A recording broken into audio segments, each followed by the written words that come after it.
परिक्रमा लगती हैं तो यात्रीगण सुबह सुबह जो स्नान आदि और बाकी सब क्रियाओं का क्रम है वो गिरिराज जी की तलेटी में ही कर देते हैं। कितनी कष्टदायी बात है। जिसको ठाकुर जी पूजते हैं ऐसे गिरिराज जी पर हम लोग कैसी स्थिति कर रहे हैं। वृक्षों की तो पूछिए ही मत। वृंदावन अब वृंदावन नहीं है, बिल्डिंग वन हो गया है। वृंदा यानी तुलसी का वन, वृंदा यानी श्री कृष्ण के प्रेमी भक्तों का वन। अब तुलसी वन की जगह, भक्त वृंद की जगह पर्यटन वन हो गया है,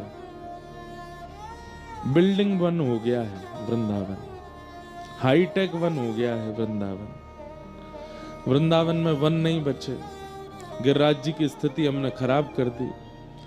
रज भी अब सब जगह से लगभग समाप्त होती जा रही हैं, विश्राम होती जा रही हैं। सब जगह पक्के पक्के सब रोड आदि सब बनाए दिए जा रहे हैं।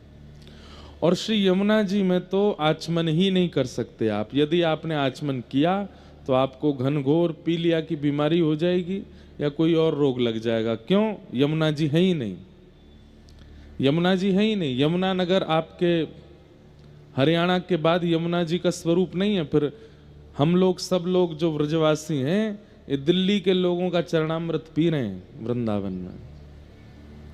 यमुना जी नहीं है वहां पर। दिल्ली के लोगों का स्नान का जल और आदि आदि जो दूषित जल है वो वृंदावन में आ रहा है। यमुना जी का स्वरूप हमने वहां से बिल्कुल अंतर ध्यान कर दिया है।